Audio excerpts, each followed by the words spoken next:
കേരള ചരിത്രത്തിൽ തന്നെ ആദ്യമായി ഒരു മുൻ മുഖ്യമന്ത്രിയുടെ മകൾ കേന്ദ്ര അന്വേഷണ സംഘത്തിന് മുന്നിൽ ഹാജരാകുന്ന ഒരു ചരിത്രം ഉണ്ടായിരിക്കുകയാണ്. ഇതിൽ വലിയൊരു പോരാട്ടം തന്നെ ശ്രീ ഷോൺ ജോർജ് നടത്തിയിരുന്നു. ശ്രീ പി സി ജോർജ്, താങ്കൾ നിരന്തരമായി ഈ വിഷയത്തിൽ മുഖ്യമന്ത്രി കുടുംബം അകത്തു പോകുമെന്ന് പലവട്ടം പറഞ്ഞിരുന്നു. ഇപ്പോൾ ഈ ഉണ്ടായിരിക്കുന്ന സംഭവങ്ങൾ ഇതെങ്ങനെയാണ്, എന്താണ് സംഭവിക്കാൻ പോകുന്നത്? ഇഡിയുടെ അന്വേഷണത്തിന്റെ പ്രാരംഭഘട്ടമല്ലേ ആയിട്ടുള്ളൂ.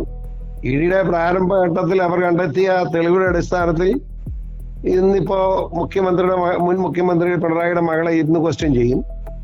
അതിന്റെ അടിസ്ഥാനത്തിൽ നമ്മുടെ ഈ കർത്തായുടെ ബന്ധുക്കളെ 8-9 പേരെ വിളിച്ചിട്ടുണ്ട്, അവരെ ക്വസ്റ്റ്യൻ ചെയ്യും. അങ്ങനെ ഇതിന്റെ ആരംഭമായിട്ടേ ഉള്ളൂ, വരാൻ പോകുന്നതല്ലേ ഉള്ളൂ. ഇനി എന്തേലും വരാൻ കിടക്കുന്നത് 2018 മുതലുള്ള കേസ് അല്ലേ ഇപ്പൊ അന്വേഷിക്കുന്നത്, ഇനി ബാക്കി അന്വേഷിക്കേണ്ടി വരികയല്ലേ. കാരണം പിണറായി പോയി ലെവലിംഗ് കേസ് അന്ന് മുതൽ പിണറായി അധികാരത്തിന് ഭാഗത്ത് ഒരു 20 കൊല്ലമായി കേരളത്തിന്റെ അധികാര ഭാഗത്താണ് പിണറായി ഇരുന്നത്.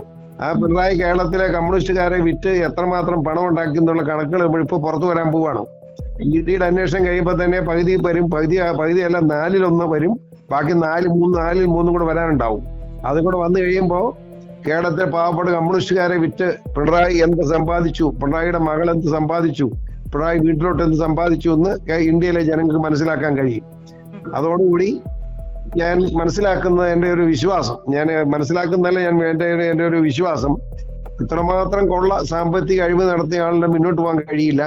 പിണറായിയുടെ മകളെ അറസ്റ്റാവും, അയാളുടെ മകളുടെ കെട്ടിയവനെ അറസ്റ്റിലാവും, അതുപോലെ തന്നെ പിണറായി അറസ്റ്റിലാവും എന്ന് തന്നെയാണ് ഞാൻ ഉറച്ചു വിശ്വസിക്കുക. എൻ്റെ വിശ്വാസം അതാണ്.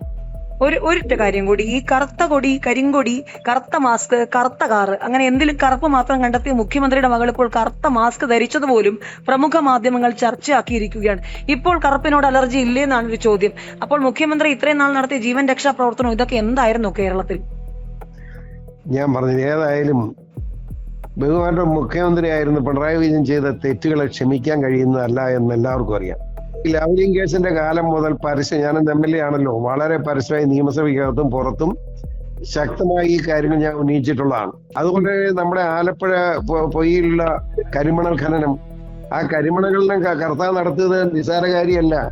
ആ കരിമണൽ ഖനനം എന്ന് പറഞ്ഞാൽ ഇന്ത്യ ഗവൺമെന്റ് ഇടപെടേണ്ട കാര്യമാണ്. CBI അന്വേഷണം ആവശ്യം വരും, NIA അന്വേഷണം ആവശ്യം വരും. ഇതൊക്കെ തെളിയിക്കപ്പെടും. കർത്താവ് മിണ്ടാൻ മേലെന്ന് പറഞ്ഞാൽ ആശുപത്രി കയറി കിടന്നുകൊണ്ട് കാര്യമില്ല, അയാള് സത്യം പറയേണ്ടി വരും. ഇല്ലേ, ഇവിടെ NIA ഉണ്ട്, CBI ഉണ്ട്, അന്വേഷണ സംഘമുണ്ട്, ED ഉണ്ട്. അവര് ഇപ്പൊ പറയിച്ചോളെന്നാണ് ഞാൻ കരുതുന്നത്. ഓ ശരി, വളരെയധികം നന്ദി.